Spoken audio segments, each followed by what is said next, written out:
Bem, vamos lá. Começar a nossa segunda parte da aula de função quadrática. Estamos na unidade 1, função afim, função quadrática. Estamos na seção 1.3, função quadrática.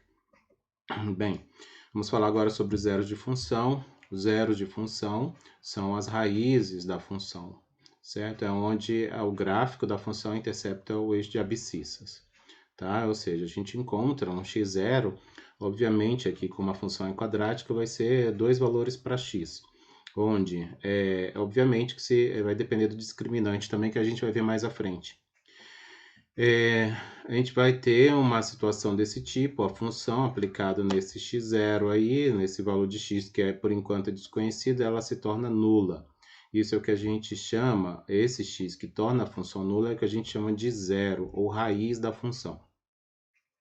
Podem acontecer essas várias situações aqui, tá? Para a função de x, a função quadrática. Perceba aqui, ó, essa primeira parábola, ela tem a concavidade voltada para baixo, isso indica que o coeficiente do termo quadrático, ele é menor que zero, tá certo? E aí, possivelmente aqui, um discriminante, ele teve valor maior que zero, o discriminante é o delta, lá de Bhaskara.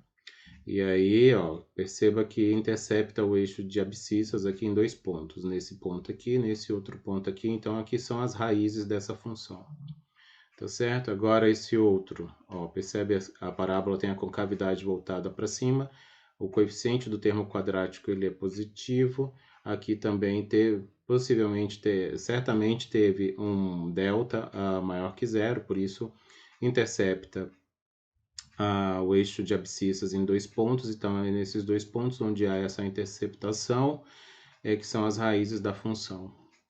Aqui outras duas situações, a gente tem essa parábola com a concavidade voltada para cima, porque o coeficiente A é maior que zero. Ela toca no eixo de abscissas uma única vez, isso indica que o discriminante é nulo.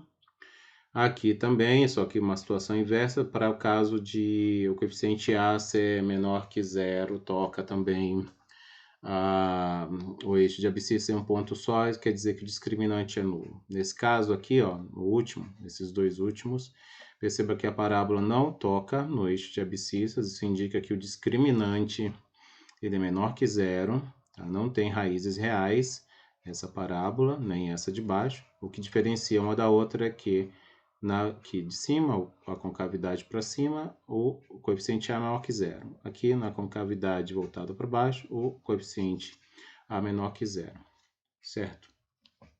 Bem, os zeros de uma função quadrática, quando existem, utilizam a fórmula do discriminante, que é o delta, também conhecida como fórmula de Bhaskara, certo? Temos aqui uma função quadrática genérica, f de x ax ao quadrado mais bx mais c.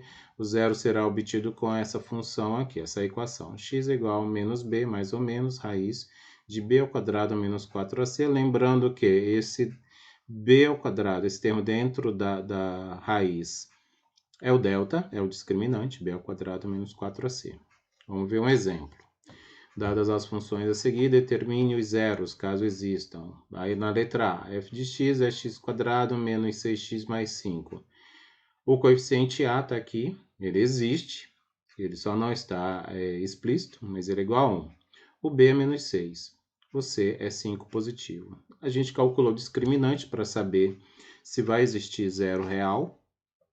Vamos calcular B ao quadrado, menos 4 vezes A vezes C, B é menos 6 ao quadrado, menos da fórmula, 4 vezes A, o A é 1, vezes C é 5. Essa conta resulta em 16. 36 menos 20, 16. Isso é maior que zero, isso indica que essa função ela tem duas raízes reais e distintas. Duas raízes distintas reais, que são obtidas aqui.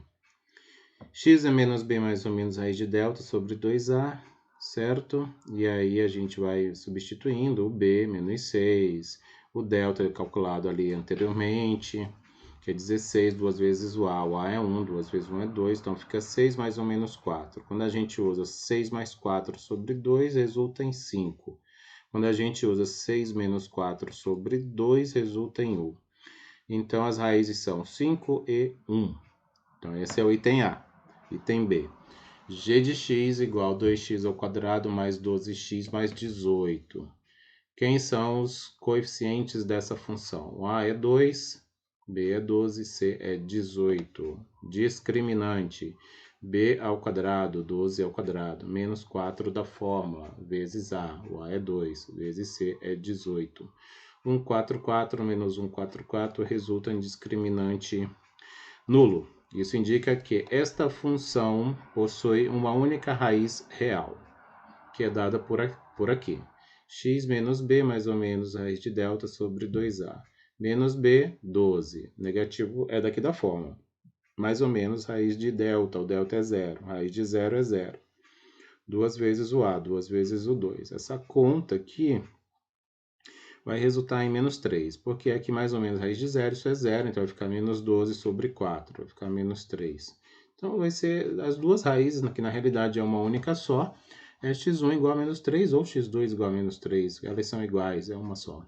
Então essa função só tem uma única raiz real. C, h de x é x² menos 2x mais 3. Os coeficientes, o a é igual a 1, o b é igual a menos 2 e o c é 3. Vamos calcular o discriminante. B ao quadrado, menos 2 ao quadrado, menos 4 vezes o a, que é 1, vezes o c, que é 3. Essa conta é 4 menos 12, que é menos 8. Resulta em delta igual a menos 8. Menos 8 é menor que zero, isso indica que esta função não tem raízes reais. Então, a gente para o exercício por aqui. É só quando acontece isso, a gente conclui dessa maneira. A função não tem raízes reais. Ponto. Porque a gente só está trabalhando com funções dentro do conjunto dos reais. Fora dele, a gente não faz nada, por enquanto. Certo? E é isso aí. Até o próximo bloco.